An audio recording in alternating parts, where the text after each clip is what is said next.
Parliament का इजलास जो है वो जारी है और हम उसमें देख रहे हैं कि मुख्तलिफ हुकूमती रहनुमा जो हैं वो तकारीर करते नज़र आ रहे हैं और उसके साथ साथ अपोजिशन के जो मुख्तलिफ रहनुमा हैं वो भी तकारीर करते नज़र आ रहे हैं।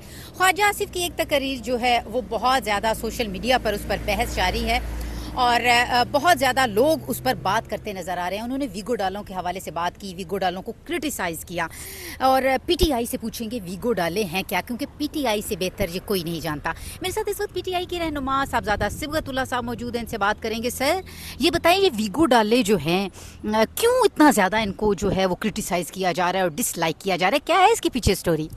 बिस्मिल्लाहिर्रहमानिर्रहीम। ये तो ख्वाजा आसिफ साहब को ज़्यादा पता होगा क्योंकि उन्होंने असम्बली के फ्लोर पर इस पर बात की है और ज़ाहिर है कि वीगो डाले अपोजिशन भी इसका वो टाइम टू टाइम इस पर वो बहस करती रहती है। और वीगो डाले क्या है? वीगो डाले ये है कि पाकिस्तान में रूल ऑफ लॉ नहीं है, पाकिस्तान में कानून की हुक्मरानी नहीं है, पाकिस्तान में इंसाफ का जो निज़ाम है वो ज़मीन बोस हो चुका है और यहाँ जो निज़ाम चल रहा है वो जिसकी लाठी उसका बेंस, ताकत का निज़ाम चल रहा है। बेगुनाह लोग जेलों में पड़े हुए हैं, बेगुनाह लोगों को सज़ाएं हो रही है। ये पहली दफ़ा हम देख रहे हैं कि यास्मीन राशिद, महमूद रशीद साहब और चीमा साहब और जितने भी हमारे बुज़ुर्ग रहनुमा है उनको 200 साल, 250 साल, 60 साल की सज़ाएं हो रही है।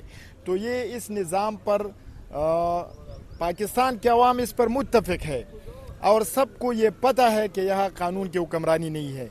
तो ये वीगो डाले ये भी एक इस्तिआरा बन चुका है लाकानूनियत का, ज़ोर जबर और फस्तायत का। अच्छा सर, आपको कभी वीगो डाले वालों से सामना हुआ, कभी आपका पीछा किया हो, आपके पीछे आपकी गाड़ी के पीछे आए हो, कोई थोड़े अपना हाल बताइएगा। ज़ाहिर बात है, मेरे ख्याल में जो पॉलिटिक्स करते हैं, जो इधर नेशनल असम्बली के मेंबर्स होते हैं या एक्स मेंबर्स है, तो इसमें कोई शक नहीं, कहीं न कहीं वास्ता पड़ा रहता है उनसे। सर कैसा रहा वो जो वास्ता आपका पड़ा, वो तजर्बा कैसा रहा? इस तरह है, हम तो डरने वाले नहीं है। अगर हम डरने वाले होते तो हम कभी सरेंडर कर चुके होते, लेकिन ये है कि हम इमरान खान के साथ डटे हुए हैं। हम पाकिस्तान के अवाम के लिए, पाकिस्तान की अवाम की जो आवाज़ दबाने की कोशिश की जा रही है, तो बिल्कुल इंशाल्लाह हम सरेंडर नहीं करेंगे। हम पाकिस्तान के मजलूम की आवाज़ असम्बली में भी उठाएंगे और असम्बली से बाहर भी इंशाल्लाह। अच्छा सर, कोई क़यादत की बात हुई है, मिसाक़ जमहूरियत की जो बात हो रही है, आपकी आपस में जो आपके लीडर्स हैं मुशावरत हो रही है कि बार बार पीएम साहब ऑफर कर रहे हैं तो बैठना चाहिए उनके साथ?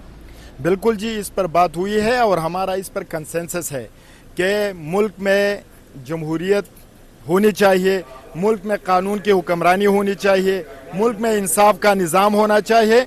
और मौजूदा जो हाइब्रिड निज़ाम है, बिल्कुल जी हम इसके ख़िलाफ़ है और जो भी बात करना चाहते हैं हम भी बात के लिए तैयार है। और हमारे जो लीडरशिप है उन्होंने कैटेगरिकली कहा है कि मुल्क में जमहूरियत के लिए, रूल ऑफ लॉ के लिए, कानून की हुक्मरानी के लिए हम हर किसी के साथ बैठने के लिए तैयार है। कुछ ऐसा हो सकता है कि 1 पॉइंट एजेंडा हो कि जब तक इमरान खान से मुलाकात नहीं हो जाती तब तक टेबल पर नहीं बैठा जाएगा? आपके कुछ अरकान तो ये कह रहे हैं कि हुकूमत जब तक मुलाकात नहीं करवाएगी उस वक्त तक बातचीत आगे नहीं बढ़ सकती। देखिए जी, बातचीत के लिए माहौल का होना ज़रूरी है। तो जो इमरान खान का कानूनी, आईनी और जो जेल मैनुअल के मुताबिक उनके जो हुकूक है, जो ह्यूमन राइट्स है, जो फंडामेंटल राइट्स है इंसान के, 302 के मुलजिमों को जिनको फांसी की सज़ा हो गई है उनसे मुलाकात हो सकती है। तो वाई नॉट एक मुल्क के एक अजीम लीडर, 25 करोड़ आवाम के महबूब लीडर, उनके साथ मुलाकात पर पाबंदी है। तो बिल्कुल जी हम यही चाहते हैं कि इमरान खान साहब, क्योंकि पाकिस्तान तहरीक इंसाफ ही इमरान खान है, हमारी पार्टी इमरान खान की वजह से है, लोग इमरान खान को पसंद करते हैं, वो हमारा लीडर है और वो पाकिस्तान का लीडर है।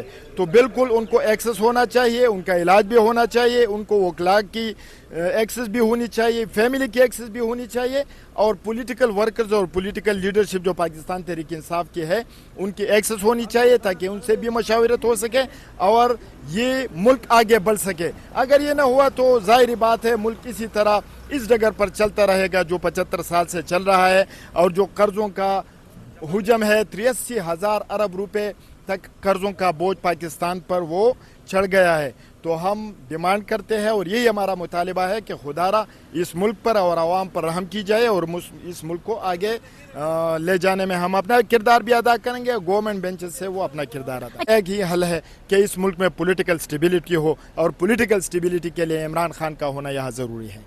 जी बिल्कुल, जिस तरह से आपने सुना विगो डालों के हवाले से इनका ये कहना है कि इनको भी वास्ता पड़ा लेकिन ये डरे नहीं, और पीटीआई से बेहतर कोई नहीं जानता कि विगो डाले जो हैं उनकी पाकिस्तान की सियासत में जो है वो किस कदर उनकी जो है वो अहमियत रही है और उनका खौफ जो है वो किस कदर जो है पॉलिटिकल पार्टीज़ पर जो है वो हावी रहा है। और इमरान खान की रहाई के हवाले से और मिसाकी जमहूरियत के हवाले से भी इनका ये कहना है कि माहौल होना चाहिए।